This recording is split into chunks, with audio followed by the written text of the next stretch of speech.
You put your friend's mother out of work? Yeah.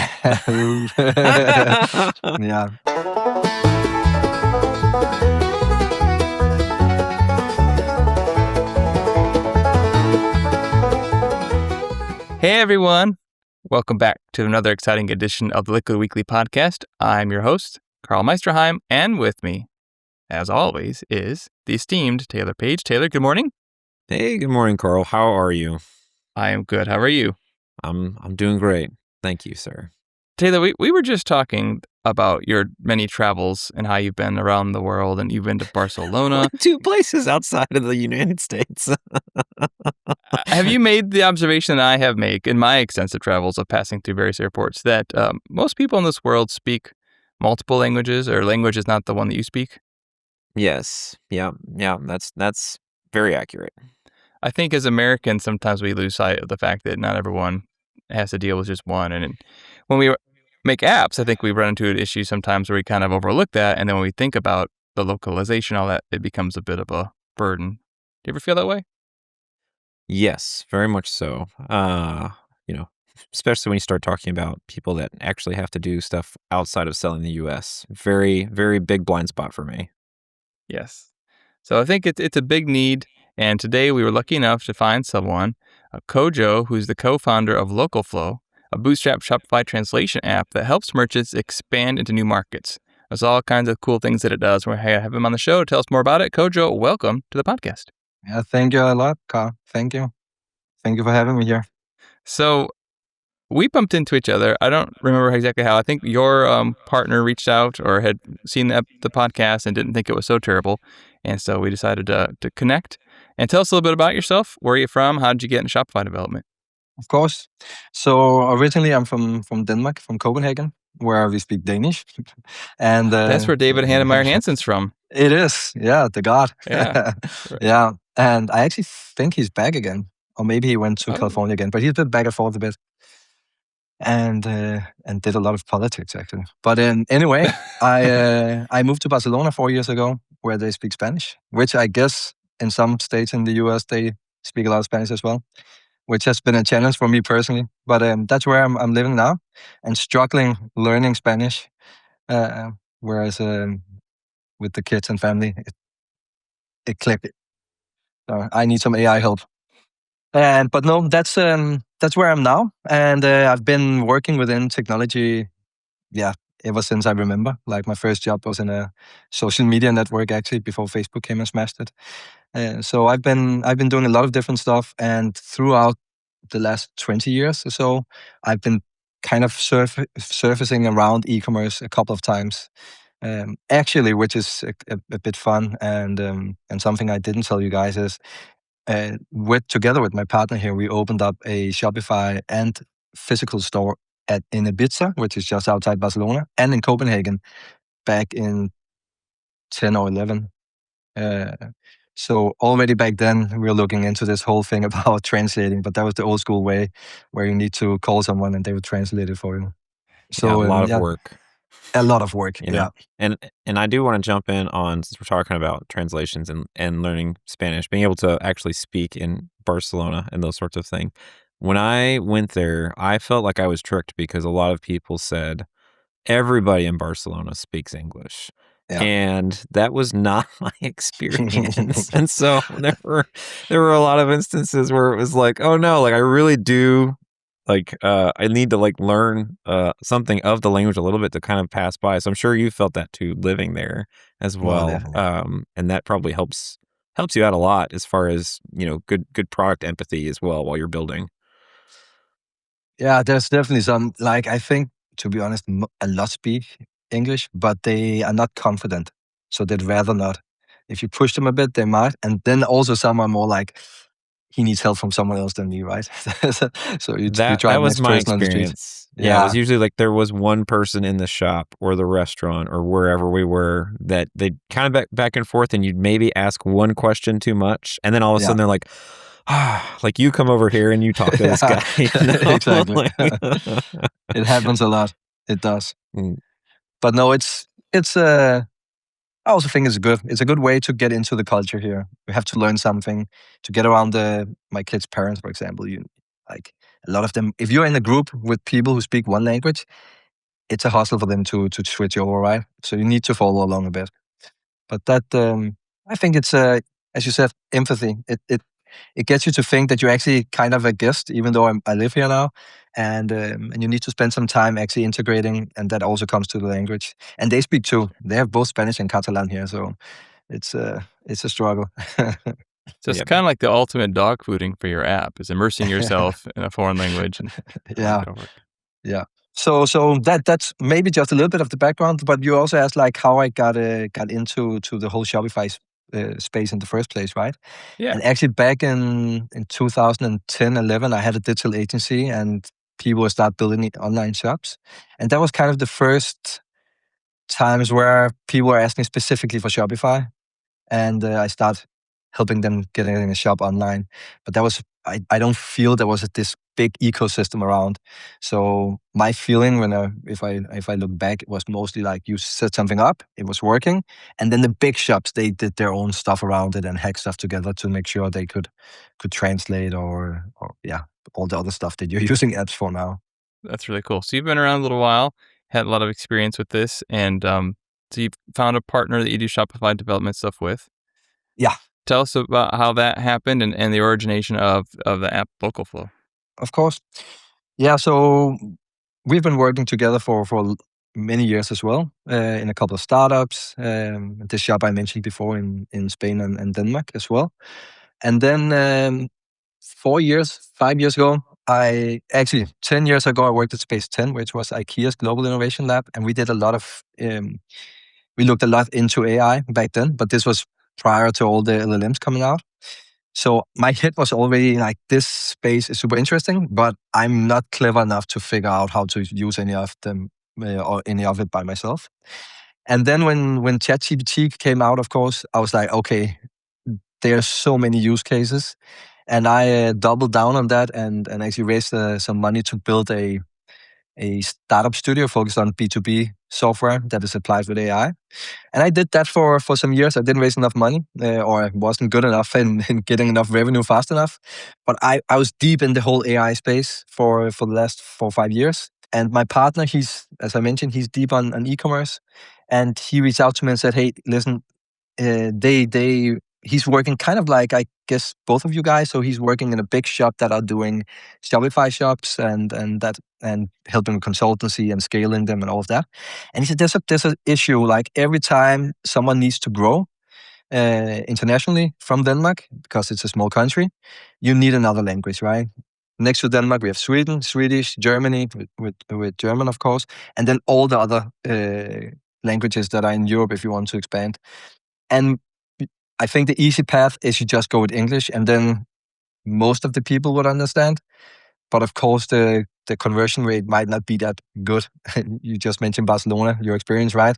So if you're native Spanish or German, then you might not shop from a shop that is not in your language. And he said there are some apps out there, but they are not doing the job the way that he felt it should be done. And he asked me if I was interested in like doing something around it. And of course, I thought, okay, he has an open angle to this, and he saw the problem more clear than I did. And I've been working a lot already before that with translations, just for other like apps using AI. So I said, let's give it a shot and let's try to build something. And it started out just being, let's just translate this website, and then we figured out there's way more to it than just a simple translation, right? So that was the origin of the actual problem, was him sitting with the issue daily. I love that genesis because I feel like there's, 2 or 3 feel like common on roads to people coming up with ideas. It's either something of your own that you want to itch, like a scratch, or it's doing a lot of customer research and seeing what they need, or, and like in your case, it is seeing a really practical outplay of your day-to-day work that you could automate or make better, and smart way to go about it. Yeah. Yes. Now, did you guys attempt to validate the market or anything, or do you just go, see, this is our need, we're going to go for it? Yeah, I've been when we were younger, we just said that's a good idea and we ran with it, right? And then you're sitting 1 year in a basement and you come out and nobody wants to use whatever you built. And then for a bunch of years, also at Space 10, actually with IKEA, it was more like validate in the market, test it fast, all that stuff. And I feel now, personally, I still do it a bit, but the best way is just to have someone from the get-go who says, if you do it, we'll pay for it. And it doesn't have to be a lot, because no matter what, you figure out that what you start out with will probably pivot just a little bit. And since he was in the whole space, I knew if he has that problem, and he can, like he's a pretty good developer, and he has a big team. If they have that problem, the problem is probably bigger than just his team, right? So we thought, okay, that's good enough to begin with. And then I went in and did some AI market research, tried to figure out how many apps are out there, what are they doing, and then I saw there's definitely a market, and that's something I love, like seeing that someone else already told the story and help people kind of change from their old way of working by not having to call a person in Germany to manage the German language and so on. That made me think, okay, this is a good take on a new idea.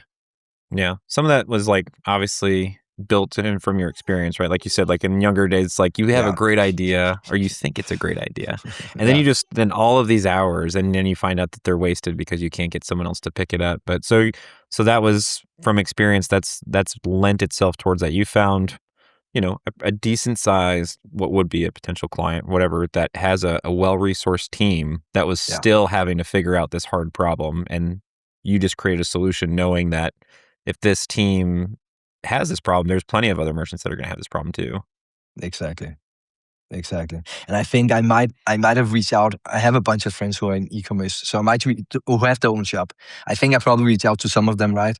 And they're also sold. Some of them just have English. There was a couple who were hiring people, but nobody actually. There was none from my kind of a first level network who were using any app to handle the translation. And I thought that was also kind of interesting, because then it might have been a newer space. And for me, it was super clear. One of my friends' good mother, she's a translator. And I used her before, like way back with my first real job, with the social media network, when we expanded to US and UK. And I just remembered, like, you have to go back and forth, and you're trusting someone else, like you do with AI, to know what they're talking about, right?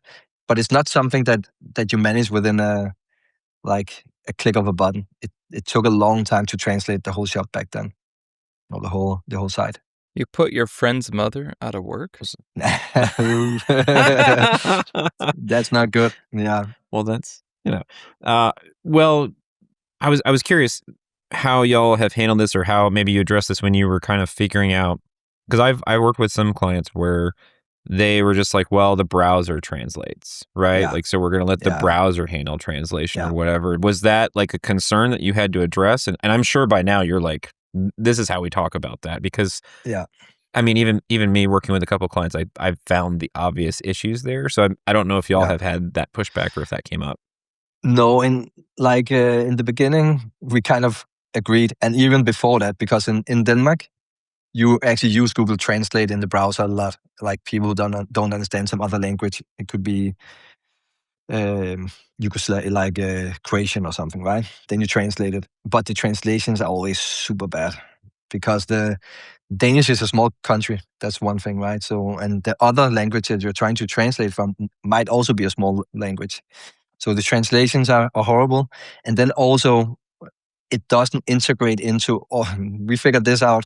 Maybe he knew before I didn't, but but there are so many other areas that you need to take care of when you translate a shop. That all the meta objects, all the alt texts, all the SEO. Like, there's so many small details that you might not want to translate.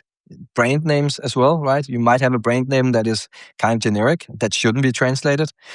And if you go with something like a browser translation, it will just like roll down over everything. So that was not really a concern. Like, it was more like, I wonder if we can do something that's 10x better than the competitors, and if people would use our tool. That was more the case, and we did, and still we don't see Google Translate as a competitor. I think the shops that use Google Translate, they're not the shops that would pay for neither a person to do it or a app. Yeah, because I've done that with some shops where that was kind of the discussion of like, let's just use Google Translate. And it's like, okay, I mean, I guess we can do that, kind of type thing. But it really does depend on probably your audience. Like if your audience is international to some degree, and I think probably as a lot of like US based freelancers, devs, or whatever, maybe we lose sight of that quite a bit because, like, even like you mentioned, Denmark, like being surrounded by these other countries. Like in the U.S., it's so big that, and everybody speaks English, so we don't think about that. Even when we go to other neighboring countries, there's a lot of shared, crossover there. But you've had to deal with something that was like probably a struggle with you, or that you found as a huge problem, probably most of your life in that phase there from your culture was just something that led to actually building a pretty helpful product. Yeah, no, definitely. Like Denmark, we are 7 million people, right? So if we want to build something substantial, we need to think rather than, most of the time, rather than just our own language.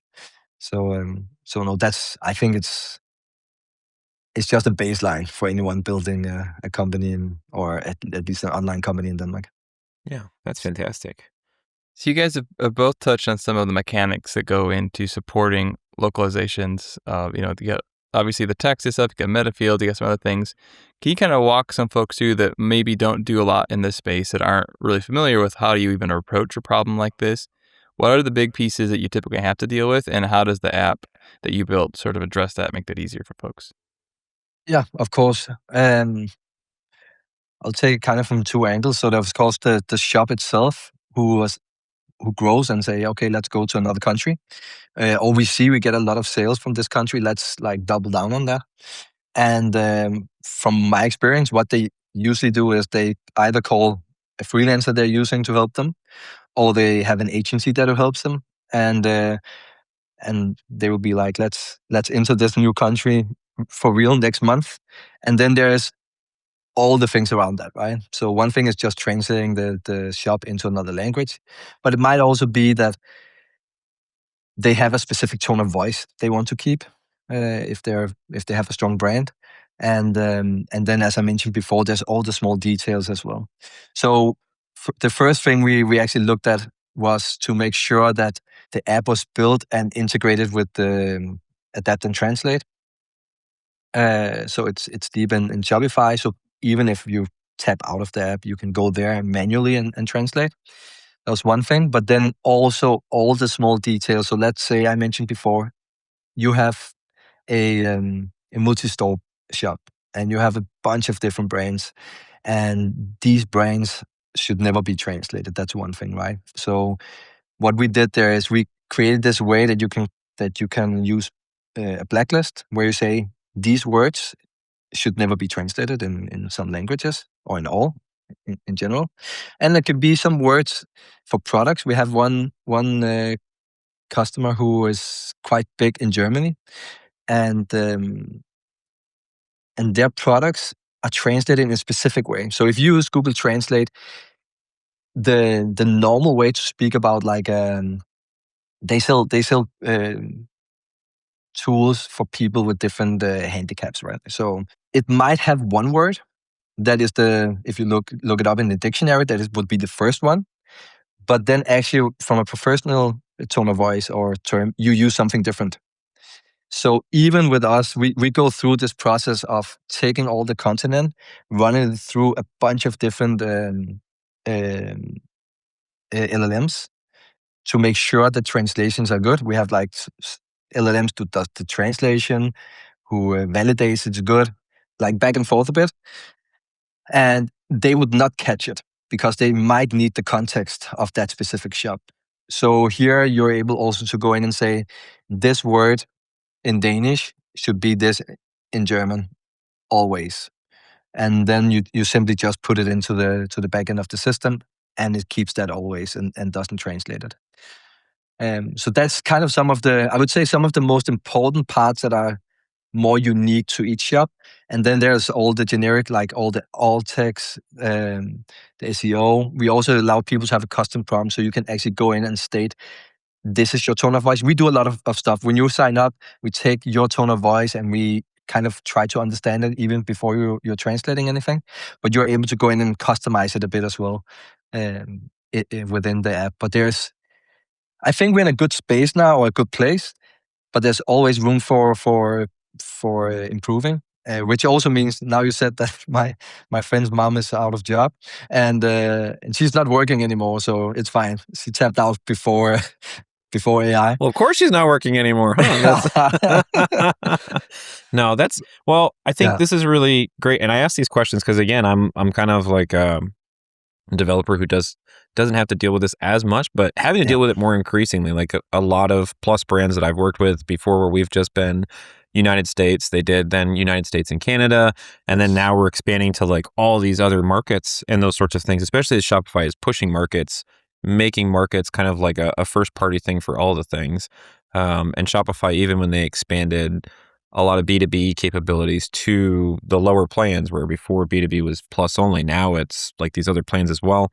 They're doing that through markets. And so like it's becoming increasingly important to figure out locales and all those sorts of things. And honestly, like me as someone who primarily works with themes, I was thinking, okay, like, what's to stop a cheap developer like me from just spinning up my own translations with AI, right? Because I can access that in theme content. But like you said too, which is something I already was a huge blind spot, just talking about this and looking at the app, like metafields and metaobjects. So y'all already have that covered.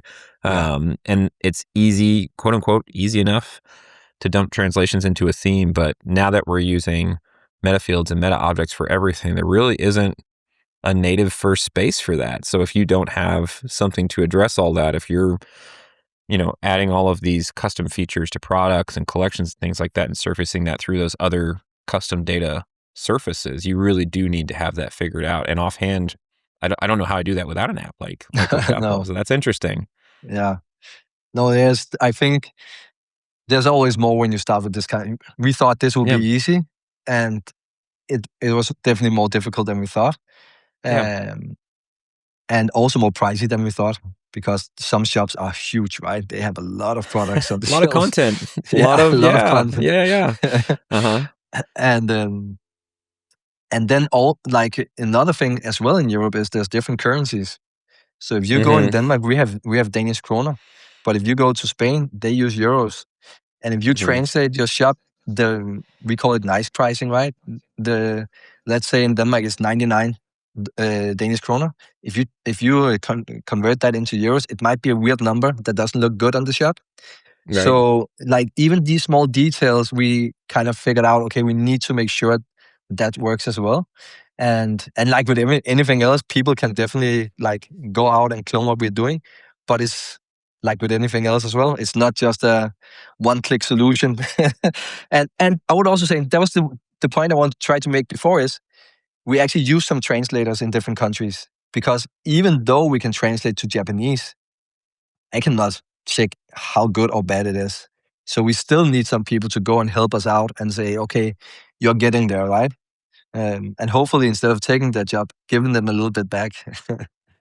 Yeah, there you go. Let's say still creating those. Well, yeah, there's some things that there's a straight translation, but then there's still like culture fit too, right? And it sounds like y'all have invested in still making sure that is on par there. But no, I ask about that just because the people listening to this podcast are developers, and we're all cheap. Like that's like it's hard to convince us to like buy stuff when it's like software dev related, like, oh, I can build this, Yeah. And at a certain point, if you don't value your time well enough, of like, well, that's fine. But like you said, this is one of those, it seems like a simple problem surface level, and then it keeps going deeper and deeper. And you've obviously invested a lot of time, effort, money, and stuff into making sure that it's something that works for that. So I like pointing out instances of like, no, this is actually a harder problem than you think it's going to be. And again, especially if we're US based, for a lot of us, at least for me personally, it's a little bit of a blind spot having to think about like, converting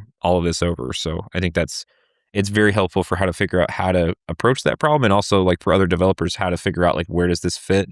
And then also when they're building stuff, right? Like you have to figure out how to address that. Yeah. Yes. Well, definitely. And I think even for app developers who are developing apps, and we actually haven't done it yet ourselves, but even translating everything in the Shopify shop, right? That might also be a good way to go around it to get more people to use your app. That's probably even more important than the website if people are finding your solution there. So I think there's the whole. It depends. The thing is, in US, you can make a huge company just in English, right? Even worldwide. But especially if you look at places like Europe, you need to think about this stuff at some point. And usually it ends up either at the client manager or whatever in an agency, and then still at the developer who might be the one choosing the application for helping with the translations. So yeah, it's like and that's also what we see. A lot of our clients are actually agencies who wants to help their clients because they're told like, and they handle the client thinks, let's go to Germany, it's easy. But then there's like, okay, we need to get on the Shopify markets first. There's a whole migration. And then there's a lot of small details. And by the way, we need the language as well. So it's just like another thing to check off in that long list to make sure they can go live in another country. Yeah, and it usually is just as casual as let's start selling here, and it's just like, well, Exactly. that's actually a huge list of stuff here. So Yes. it is definitely a thing. I don't know, how is it in the US when it comes to shipping? Is it the same cross country?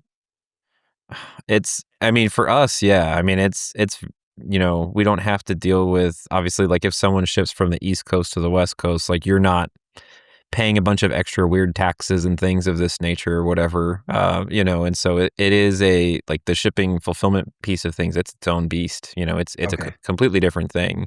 So yeah, if it's not international, like people don't have to think about it, No. Okay. Yeah, okay. But that's again a small thing, right? That's changing here. Mm-hmm. You need to figure out, okay, the pricing. Like you might have Mm-hmm. free shipping when it's to the neighbor country, but if you ship across Europe, again, that's a different thing. Mm-hmm. So, Taylor, earlier you raised something that I hadn't ever thought about, and so I want to dig in a little bit if you don't mind. But talking about meta objects and metafields, like I understand how localizations are supported in other parts of the systems where the localization of file things, but how do you actually localize a metafield? And maybe this is a question for Kojo, like does the app duplicate that? And like, is there a separate shadow metafield for different translations? Like, how does that all work? I don't even know. To be honest, that's even a question for my partner because he's the one who had to fix the problem when we saw it and dig deep to figure that out. That's Kojo's nice way of saying that's some of the special sauce. We can't talk about that now. So that's. I just never even thought about like, oh yeah, it's just gonna be the text I put in there. But then like, well, how do you translate that? Do you know, Taylor? I don't know. I mean, offhand, that would be my guess as well. Is you're having to duplicate and reference and map the data, like, right? Because there's not really a good other way to do that other than we're detecting this market and here's the translation. So which is impressive to think about, like how that has to actually work. Because again, like I said, huge blind spot for me, and I am. I mean, I love talking about meta objects and metafields and like using custom data on shops, but that is definitely a thing. Again, I don't know if it's privilege or call it what you would like, but like I've never once thought about like I need to make sure this translates. We call that ignorance, not privilege. Let's call it ignorance. That's what it is. That's what it is. I'm getting a great education here, so. No, we'll look that up. And those of you listening, they're like, "Hey, idiots! This is how it works." Well, we'll figure it out here shortly, but yeah. We'll get there.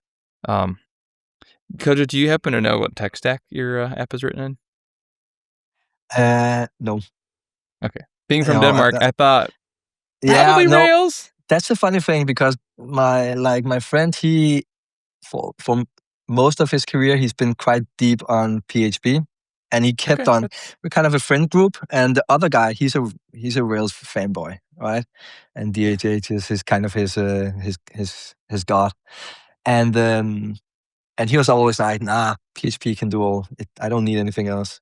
He's right. Specific for this, I'm not sure. And also the thing why I'm not sure anymore is something else we spoke a lot about since AI has become really good at helping is sometimes both of them, they might change the language because another language might be better for something specific, and they don't need to know that language in depth because they get help. So sure. I'm not 100% sure. That's been a conversation we've had a little bit of, like, being a little bit language agnostic when it comes to AI. It's almost about building with what's the most efficient, like in this specific instance of each language might have like pros and cons and different things if you're not just in it for, I know, like, because DHH is kind of famous for like just loving how like Ruby is like written and it's like a beautiful like way to like craft, apps and those sorts of things, but every language has its trade-offs. And so, it is more of a thing now with AI of like, oh, well, we don't, if someone's not caring about the craft as much of it, quote unquote, it's more about like, what's the most efficient way to build this type of an app? Exactly. No, and now this is a little bit off topic, but when I was 12 years old, I think, I took a JavaScript course and I thought I should be a developer, but no. And then when I was, I don't know, late teens, I did it once more. It was PHP again. Yeah, I get it, but I got too frustrated with like setting a wrong comma or something. And then actually with the fanboy I told you about, when he began, it was because I have another friend who's a quite good Rails developer, and he gave me the book like to build your own actually web shop with Rails, and I was like struggling to make it work, and it worked. And let's say I was 30% through the book, and then my fanboy friend, he said, "I want to learn as well, right?" And I gave him the book, and within no time he was like here, and I was still here, and I was like, "Okay, you're the developer in our team, and I'm doing something else." So I've been trying, and I'm by heart a technologist, but I'm not a developer. I understand a lot. If I look at code, I can figure out how to hack stuff together, but it will not be something that anyone will sit and clap and say that's a good and beautiful code you made there. But since Opus 4.5 came out, I have shipped some different apps, and actually I think it changed the mindset of my two friends because they know I cannot code, right? And they saw the code as well, and they were like, okay, now it's real. And now I have two Shift native iOS apps going to the App Store that is working end to end. And this is where it's like I also challenge them a bit because I cannot build. I don't try to build or control. I always ask what stack and all that, and I just push the AI to do it. And then, of course, there might be a lot of unknowns where I burn my hands the first time because I didn't think about something that you guys would know by heart. But by the end of the day, now I have never looked at the code at all. The AI did it, and the products are working. I have a couple of products with customers on, and it's working. I don't know what happens if someone tried to hack it, but I tried getting Fable to fix it the other day, so let's see. But I was going to ask if you've tried Fable yet. I have not yet tried it. No, it's insane. Also with design, like I felt the old one was horrible. I took a education in digital design and communication as well, so I wouldn't say I'm a designer, but I have an opinion. And there was something I tried to design, and then Fable came out, and I tried to redesign it. And to be honest, it came with 4 different versions, and I couldn't even pick because they're all really, really good.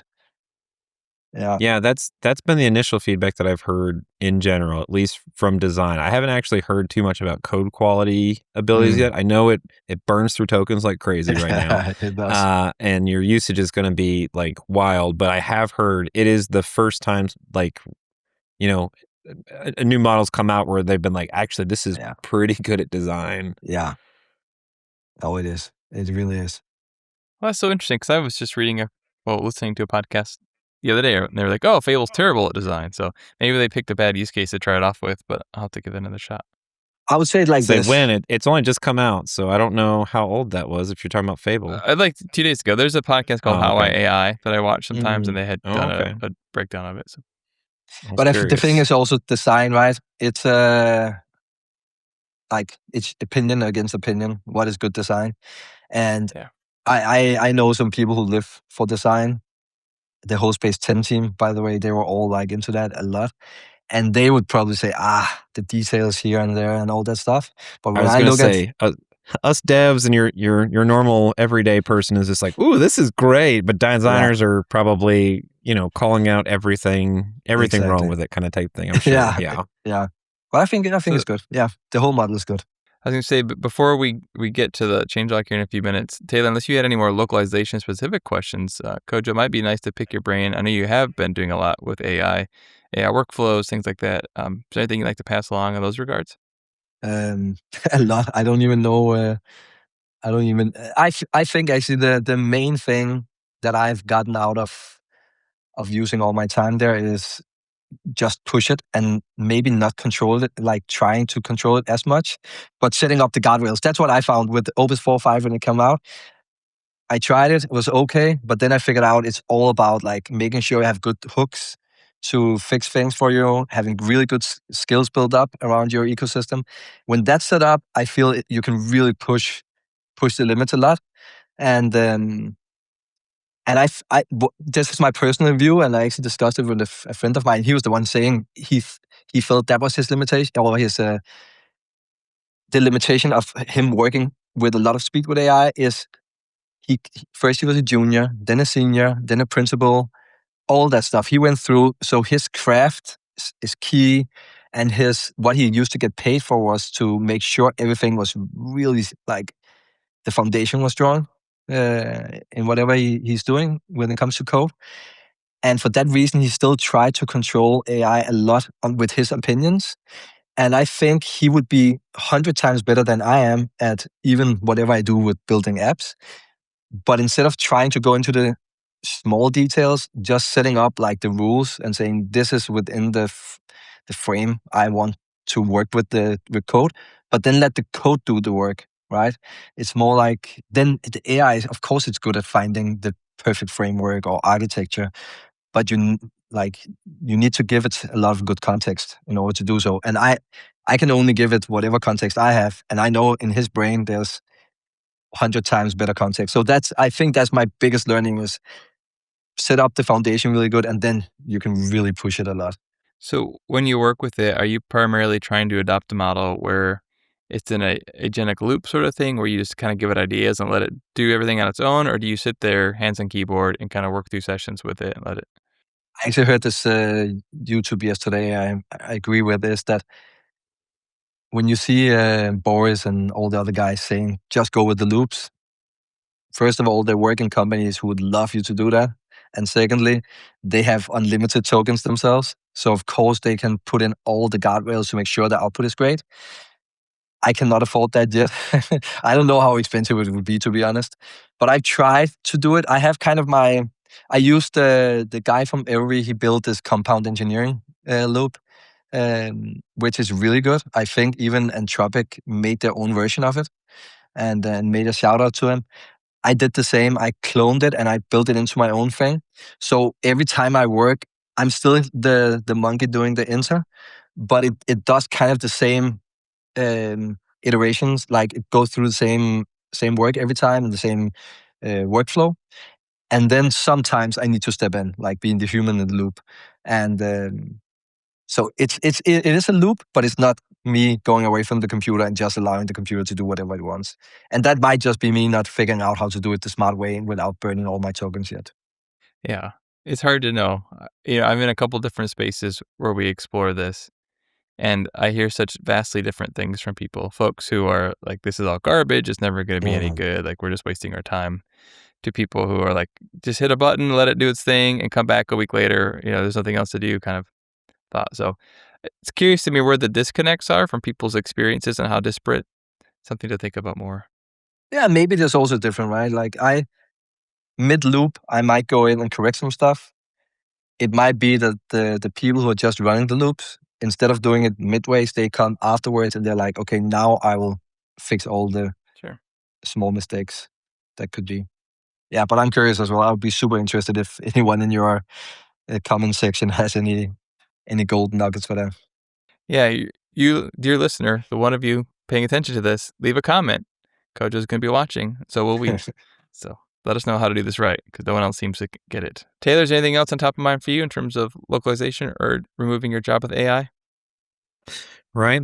They're like, our jobs were supposed to be gone like 6 months ago now because of AI and those sorts of things. And I don't know. I don't know if other people have just found like I'm just busier than ever right now. I mean, I think it's this need or desire to be hyper productive and producing all the time now, and like merchants feel it too, and so they've also been just shoving work our way, kind of type thing is just, so we're all just so much more productive. So AI is like amazing and great and incredibly capable, but still needs like a really well spec'd out doc to go off of, a lot of good planning, a lot of good input like you were talking about. So, no, I mean, locales and everything, I definitely need to look at this a little bit more, especially, when we have merchants that now are having more and more discussions all the time about this whole, like, let's just push this button and start selling in Germany or whatever.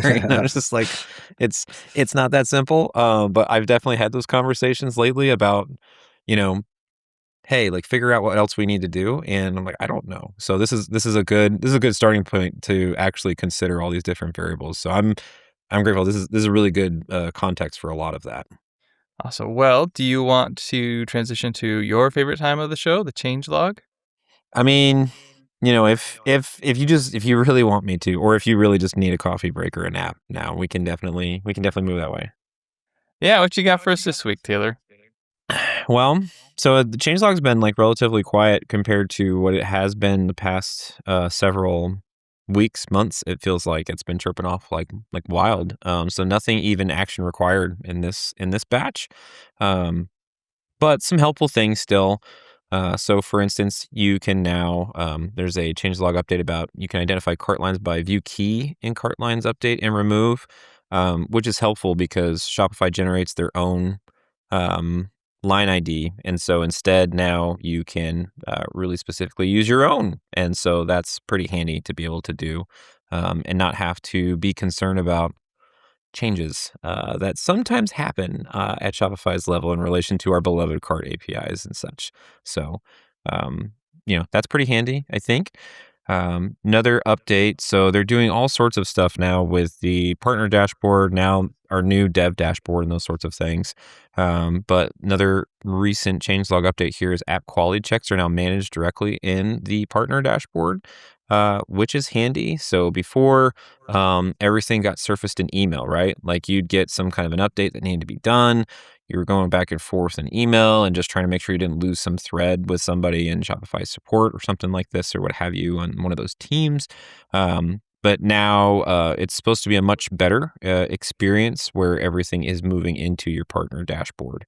So it looks like it's moving under distribution. So if you check that out, if you've got anything going on there, you should be able to access and follow along that much better compared to trying to keep track of emails.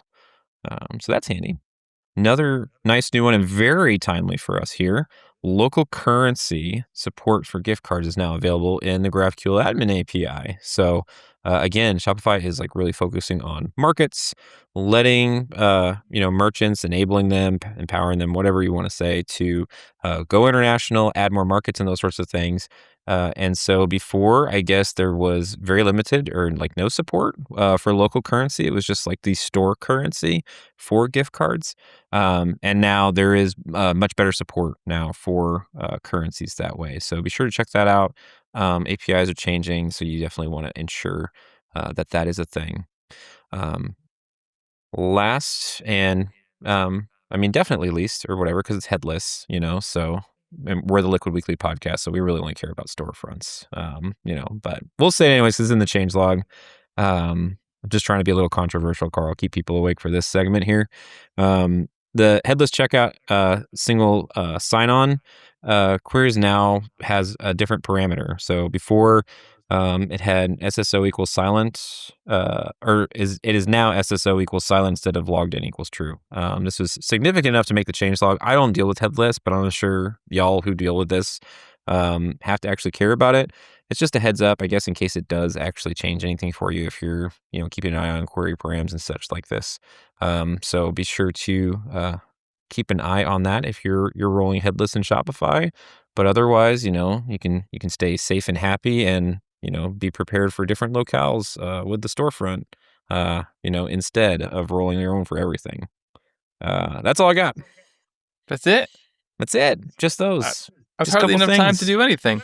I know. I'm sorry. That's why I was glad you didn't take off or go anywhere. This is good. So yeah. Well, thank you, Taylor. You do a service to us all. But now it is time for my favorite part, the third half of the show, our picks of the week. So I'll go first, and then Kojo, you can follow, and then Taylor, you'll wrap it up.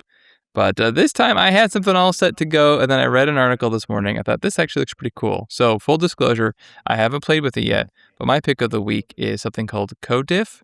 It's a GitHub project for a diff viewer. I'm sure those of you doing stuff with agents, I spent a lot of my time looking at diffs of what it did compared to what was already in the branch to see the changes that it made. And I, like a Luddite, still use the GitHub desktop app for personal reasons. And I'm sure there's better ways to do it. And so I'm interested in check this one out to see if it improves the workflow that I have for trying to consume those mass diffs that sometimes result from your agentic workflow. So Codiff. I'll put a link in the description. Nice. Kojo?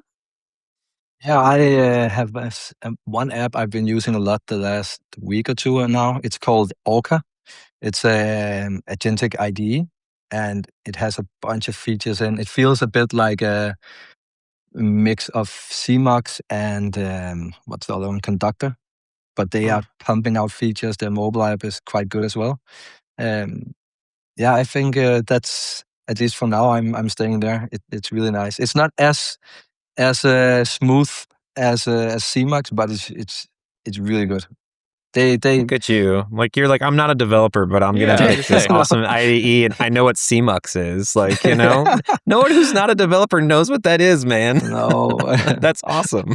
But I don't want to call myself something, and then you guys ask me questions, and I'm a I don't know, mix between, what do you call it now? Agentic engineer or something like that.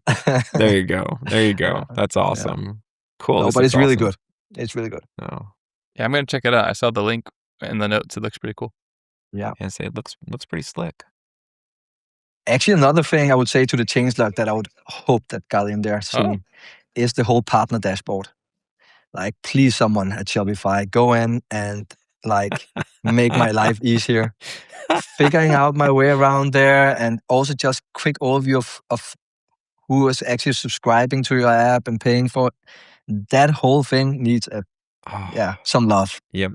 Needs some love. Yep. Yes. There you go. Well, I mean, I think they're working on it, right? Like, we're getting, maybe this is the time to like get our asks in, because, right, they're building all this stuff in the new dev dashboard. So if maybe everybody just creates their wish list and stuff, maybe we'll get some stuff built out, huh? Yeah. That's awesome. So my pick is going to be this little, it's called, it's just a phone mount for your vehicle. So it's just, everybody's got these little things or whatever, but it's these specific ones. They're on Shopify, bullet point mounting solutions. I was trying to find one for our truck, and just, you know, fumbling with your phone or whatever. It's got this nice little MagSafe thing that charges or whatever, that you can just put your phone up there and not have to worry about it while you're driving. You can still see, you know, if you're using it for like navigation and stuff like that or whatever. So it's very handy. I never like how much this stuff costs or whatever, but it was pretty easy to install, and it works very well so far. So I'm very happy with it. So yeah, if you're looking for a decent phone mount solution for your vehicle, then they're on Shopify, bullet point mounting solutions. So excellent. Well, Kojo, where do people find you? Where do they learn more about the app? So I still have my Danish website. It's called adu.dk. If they want to find me. If they want to find the app, it's localflowapp.com. LocalFlow app. Okay, great. nice. And next time you're home in Denmark and you bump into DHH, tell him Carl says hi. I will. I definitely will. Appreciate that. Well, you guys have done it. You've wasted another perfectly good hour you could have spent localizing meta objects, listening to the Liquid Weekly podcast. Thank you again for joining us, Kojo. We really appreciate it. And we'll see you guys on the next one. Happy hacking.